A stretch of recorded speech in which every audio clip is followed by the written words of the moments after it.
ಇದು ಆದಿಯೋಗಿ ಪ್ರಯಾಣ. ನಾವು ಪೇಷಂಟ್ ಒಟ್ಟಿಗೆ ಈಗ ಊಟಕ್ಕೆ ಬಂದಿದ್ದು. ಈ ಮಳಿ ಹೆಂಗೆ, ಈ ಕೆಸರು ಹೆಂಗೆ ಎಂತದ್ದು ಗೊತ್ತಿಲ್ಲ. ಯಾರೆಲ್ಲ ವಿಡಿಯೋ ಸಬ್ಸ್ಕ್ರೈಬ್ ಮಾಡ್ಬೇಕಂತಿದ್ರು ಸಬ್ಸ್ಕ್ರೈಬ್ ಮಾಡಿ ಅಕ್ಕ. ಇಸ್ಕಾನ್ ಟೆಂಪಲ್ಗೆ ಲಾಸ್ಟ್ ಟೈಮ್ ಬೆಂಗಳೂರಿಗೆ ಬಂದಗಳಿಗೆ ಹೋಯ್ಕಂತ ಅನ್ಕೊಂಡದ, ಇಲ್ಲಿಲ್ಲ. ಈ ಸಲ ಅಂತೂ ಬಕ್ಕಾಯ್ತು, ಹೋಯ್ ದೇವ್ರ ದರ್ಶನ ಮಾಡ್ಕೋಬೇಕಲ್ಲ. ಎಂತ ಅಂದರೆ ಫಸ್ಟಿಗೆ ದುಡ್ಡು ಕೊಟ್ಟು ನಾವು ಬ್ಯಾಗ್ ಮತ್ತು ಚಪ್ಪಲಿ ಇಡೋ ಕೌಂಟ್ರ್ ಇಟ್ಟಿರು, ಮುಂದೆ ಬಂದರೆ ಫ್ರೀ ಫುಟ್ವೇರ್ ಇಡೋ ಸ್ಟ್ಯಾಂಡ್ ಅಂತ ಇಟ್ಟಿರು. ಎಂಥ ತಲೆ ಕಾಣಿ ಅವರದ್ದು. ಎಲ್ಲರಿಗೂ ಗೊತ್ತಿತ್ತನ್ಕಂತೆ ಇಸ್ಕಾನ್ ಟೆಂಪಲ್ ಎಲ್ಲಿ ಇಪ್ಪುದು ಅಂಥೇಳಿ, ಬೆಂಗಳೂರಂಗೆ ಇಪ್ಪುದು. ತುಂಬ ಸ್ಪೇಸ್ ಒಳಗಡೆ ಅಲ್ಲ, ಖುಷಿ ಆಯ್ತು. ಅಷ್ಟೇ ಜನ ಕೂಡ ಬತ್ತರು.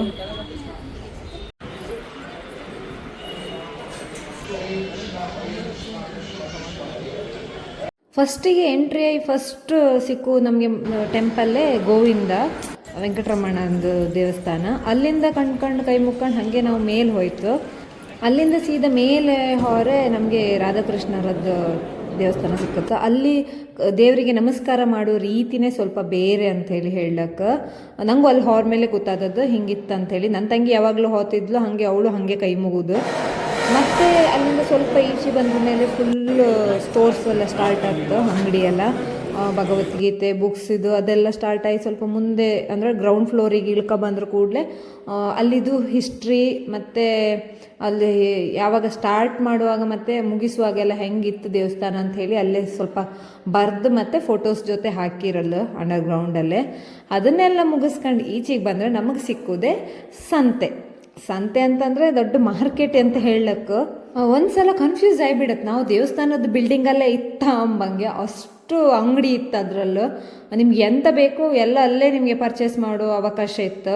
ಅದೆಲ್ಲ ಕೂಡ ದೇವಸ್ಥಾನದ ಸರೌಂಡಿಂಗ್ಸಲ್ಲೇ ಅಂದರೆ ಅವ್ರದ್ದು ಬಿಲ್ಡಿಂಗಲ್ಲೇ ಅಂಡರ್ ಗ್ರೌಂಡಲ್ಲೇ ಇತ್ತು. ಅಂತಕ್ಕಂದ್ರೆ ದೇವಸ್ಥಾನ ಮೇಲೆ ಇಪ್ಪೋ ಕಾರಣ ಅವ್ರಿಗೆ ಅಂಡರ್ ಗ್ರೌಂಡಲ್ಲೇ ಅಂದರೆ ನಾವು ಇಳ್ಕೊಂಡು ಬಪ್ಪಂಗು ಒಂದೊಂದು ಸ್ಟೆಪ್ಪಲ್ಲೇ ಸ್ಟೋರ್ ಇತ್ತು. ಹಾಗೆ ಈಚೆ ಬಂದ ಕೂಡಲೇ ಎಂಡಲ್ಲಿ ನಮಗೆ ಸಿಕ್ಕುದೇ ಫುಡ್ ಕೋರ್ಟು. ಅಲ್ಲಿ ನಿಮ್ಗೆ ಎಂತ ಬೇಕಾದ್ರೂ ತಿಂಬಕ್ಕೆ ಅಲ್ಲೇ ತಗೊಳ್ಲಕ್ಕೆ, ಎಲ್ಲದಕ್ಕೂ ಮಾತ್ರ ಪೇ ಮಾಡಕ್ಕೆ, ಧರ್ಮಕ್ಕಿಲ್ಲ.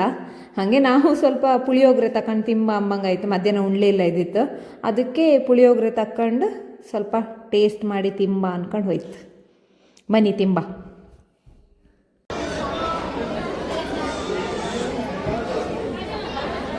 ಪುಳಿಯೋಗರೆ ಮಾತ್ರ ಚಪ್ಪಿ ಚಾರಾಯಿತು, ಒಂಚೂರು ಬಿಸಿ ಅಂಶ ಇಲ್ಲ, ಅಷ್ಟು ಥಂಡಿ ಇತ್ತು. ನಮಗೆ ಜೋರು ಹೊಶು ಆಯಿತು, ವಿಧಿ ಇಲ್ಲದೆ ತಿಂಬಕ್ಕೆ ಶುರು ಮಾಡ್ತು. ಪಟಾಪಟ್ ಅಂತೇಳಿ ಕ್ಲೀನಿಂಗ್ ಶುರು ಮಾಡ್ತಾರಲ್ಲೇ. ಹಾಗೆ ಸೀದಾ ಫುಡ್ ಕೋರ್ಟಿದ್ದು ಫುಡ್ಡೆಲ್ಲ ತಿನ್ಕೊಂಡು ಸೀದಾ ಹೊರಗೆ ಬಂತು. ಅಲ್ಲೂ ನಮಗೆ ಒಳ್ಳೆ ಸ್ವಿಮ್ಮಿಂಗ್ ಪೂಲ್ ಸಿಕ್ಕತ್ತು ಕಾಂಬಕ್ಕೆ. ಅಲ್ಲಿಂದ ಸೀದಾ ಮುಂದುವರೆಗೆ ಹೋರ ಮೇಲೆ ಗೊತ್ತಾದ್ದು ಅಲ್ಲೂ ಪ್ರಸಾದದ ವ್ಯವಸ್ಥೆ ಇದ್ದಿತ್ತು ಅಂಥೇಳಿ. ಕಡೆಗಲ್ಲಿ ಸೀದಾ ಪ್ರಸಾದ ತಿಂಬ ಅಂತೇಳಿ ಹೋಯ್ತು.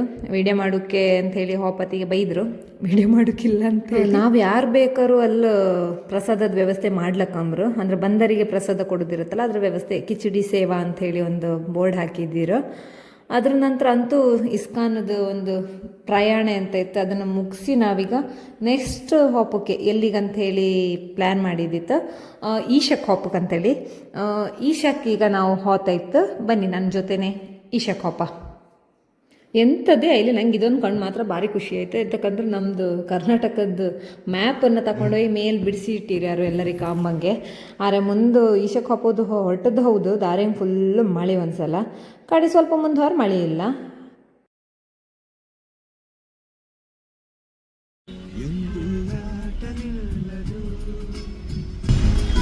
ಎಲ್ಲಿ ಹೋದ್ರು ನಮ್ಮ ಉಡುಪಿಯವರದ್ದೊಂದು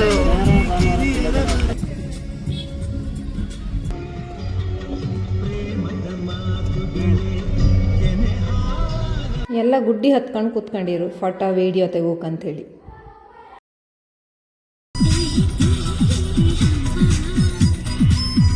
ಫಸ್ಟ್ ಎಂಟ್ರಿ ಆಪತ್ತಿಗೆ ನಮಗೆ ಈ ತ್ರಿಶೂಲ ಕಾಣಿಸುತ್ತೆ. ಶಿವ ಸ್ನಾನ ಮಾಡಲಿ ಅಂತ ಮಳೆ ಬಂತು ಬಿಸಿಲಲ್ಲಿ. ಈ ಮಳೆಯಲ್ಲೇ ಇವರು ಆ ಪಾರ್ಕಿಂಗ್ ಏರಿಯಾದಲ್ಲಿ ಒಂದು ರೈನ್ ಕೋಟ್ ಇಲ್ಲದೆ ಕೆಲಸ ಮಾಡ್ತಿದ್ರು. ಅದು ಎಂತಕ್ಕೇನು ಗೊತ್ತಿಲ್ಲ, ಒಂದು ರೈನ್ ಕೋಟ್ ಹಾಕೊಂಡು ಪಾರ್ತೀವಿ ಅಂತ ಅನ್ನಿಸ್ತು. ಆ ಮಳೆ ಹಂಗೆ ನಮಗೆ ಗಾಡಿ ಇಡೋ ಕೈಲ ಹಾಗೆ ಮಗಿ ನಾಟಕ ಅಂತ ಕೂಕಂತ. ನಂಗೊಂದು ಹೊಸ ವಿಷಯ ಗೊತ್ತಾಯ್ತು ಇವತ್ತು. ಎಂತ ಅಂತಂದರೆ, ನೀವು ಗಾಡಿಯಲ್ಲಿ ಎಲ್ಲರೂ ಹೋಪತ್ತಿಗೆ ಏನಾದ್ರು ಪ್ರಾಬ್ಲಮ್ ಆಯಿತು ಡ್ರೈವರಿಂದ ಅಥವಾ ಗಾಡಿಯಲ್ಲಿ ಏನಾದ್ರು ಪ್ರಾಬ್ಲಮ್ ಆಯಿತು, ಒಬ್ಬರೇ ಲೇಡೀಸ್ ಯಾರು ಹೋಪತ್ತಿಗೆ ಅಂತಂದರೆ ಇದು ಗಾಡಿಯಲ್ಲಿ ಹಾಕಿದ್ರು, ಅದನ್ನು ಪ್ರೆಸ್ ಮಾಡ್ರೆ ಆಯ್ತಂಬ್ರು. ಸೀದಾ ಕಂಟ್ರೋಲ್ ರೂಮಿಗೆ ಪೊಲೀಸವರಿಗೆ ಮತ್ತು ಗಾಡಿ ಓನರಿಗೆ ಸಿಗ್ನಲ್ ಹೊತ್ತಂಬ್ರು. ಬೇಡ ಬರ್ತೀನಿ ತನಕ ಬಾಬಾ ಹೋಗ್ರಕ್ ಬಾ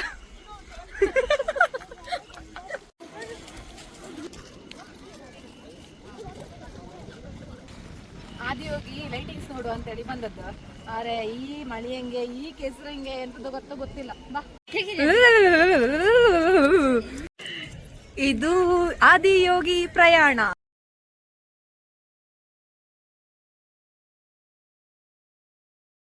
ಲಾಸ್ಟ್ ಟೈಮ್ ನಾನು ಕೊಯಂಬತ್ತೂರು ಹೋದಗಳಿಗೆ ಅಲ್ಲಿಂದ ಈಶಾ ಫೌಂಡೇಶನಿಗೆ ಹೋಗಿದ್ದೆ. ಸೊ ಲಾಸ್ಟ್ ಟೈಮ್ ಬೆಂಗಳೂರಲ್ಲಿ ಆಯ್ತು ಇಲ್ಲಿಗೆ ಹೋಯ್ತಂತ ಆಸೆ ಇದ್ದಿತ್ತು ತುಂಬ ಸಮಯದಿಂದ, ಹೋಗೋಕೆ ಇರಲಿಲ್ಲ ಇತ್ತು. ಅಂತೂ ಇವತ್ತು ನಾವು ಹೋಯ್ತು ಅಲ್ಲಿಗೆ. ಕ್ಯಾಮರಾ ಚಂಡಿ ಅಂತಂದೇಳಿ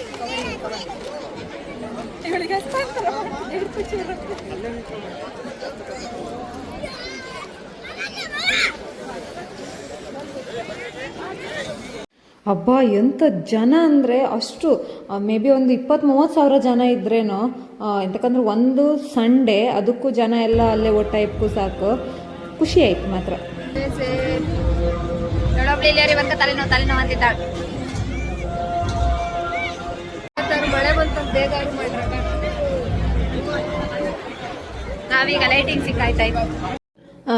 ಆದಿಯೋಗಿ ಲೈಟಿಂಗ್ಸ್ ಇದು ಫುಲ್ ವೀಡಿಯೋ, 14 ನಿಮಿಷದ್ದು ವೀಡಿಯೋ ಅಲ್ಲಿ ನಾನು ಯೂಟ್ಯೂಬಲ್ಲಿ ಆಲ್ರೆಡಿ ಅಪ್ಲೋಡ್ ಮಾಡಿದ್ದೆ. ಕಾಣ್ಕೊಂಬಗಿದ್ದಾರೆ ಕಾಣಿ.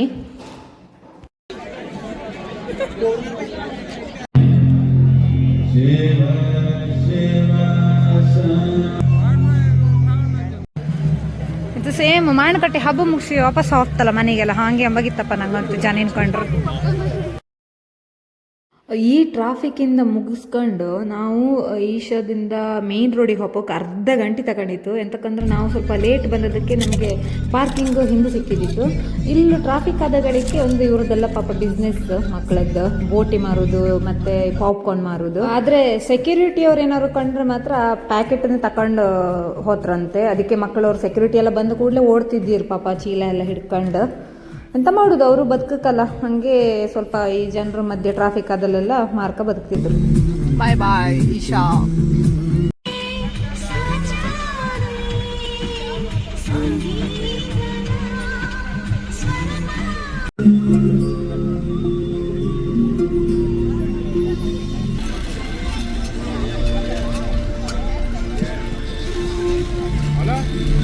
ಒಳ್ಳೆ ದೀಪಾವಳಿ ಲೈಟಿಂಗ್ಸ್ ಕಾಣಿಸ್ತಿತ್ತು. ಎಂತಕ್ಕಂದ್ರೆ ಅಲ್ಲಿಂದ ಸಾಧಾರಣ ಹೈವೇವರೆಗೂ ಇದೇ ಥರ ವೆಹಿಕಲ್ಸ್ ಹೋಗ್ತಾ ಇರುತ್ತೆ.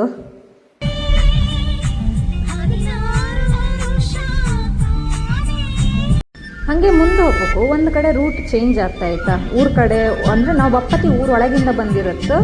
ಆದರೆ ವಾಪಸ್ ಹೋಪತಿ ಮತ್ತು ಊರೊಳಗೆ ಎಂಟ್ರಿ ಇಲ್ಲ ಅಂದರು. ಊರಿನವರು ಅಂದ್ರೆ ಅಲ್ಲಿ ಒಳಗೆ ಟ್ರಾಫಿಕ್ ಆಯ್ತು, ಜನರಿಗೆ ಉಪದ್ರ ಅಂತಂತೇಳಿ ಊರವ್ರು ಬ್ಲಾಕ್ ಮಾಡಿ ಬಿಟ್ಟರು. ಹಾಗೆ ಈಚೆ ಇನ್ನೊಂದು ರೋಡಿಂದ ಹೋಗೋಕ್ಕೆ. ಅದಾದ್ಮೇಲೆ ಸ್ವಲ್ಪ ಮುಂದೆ ಹೋದ್ಮೇಲೆ ಸ್ವಲ್ಪ ಒಳ್ಳೆ ರೋಡ್ ಸಿಕ್ಕುತ್ತೆ, ಮೇನ್ ರೋಡು.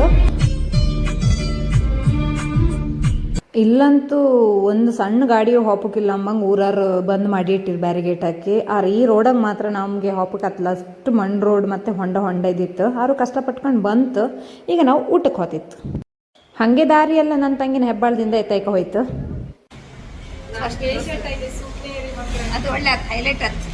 ನಾವು ಪೇಷಂಟ್ ಒಟ್ಟಿಗೆ ಇವಾಗ ಊಟಕ್ಕೆ ಬಂದಿದ್ದು.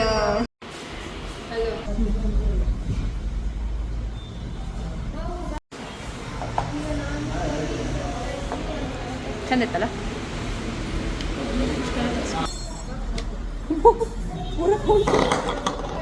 ಎಷ್ಟು ಸಾಕ ನಿಮಗೆ? ಕಬಾಬ್ ಅಂತ. ಯಾರೆಲ್ಲ ನನ್ನ ವಿಡಿಯೋ ಸಬ್ಸ್ಕ್ರೈಬ್ ಮಾಡಬೇಕಾ ಅಂತಿದ್ರು ಸಬ್ಸ್ಕ್ರೈಬ್ ಮಾಡಿ, ಲೈಕ್ ಮಾಡಿ, ಕಮೆಂಟ್ ಮಾಡಿ. ಇನ್ನೊಂದು ವಿಡಿಯೋದಲ್ಲಿ ಸಿಕ್ಕುವಾಗ ಬಾಯ್ ಬಾಯ್.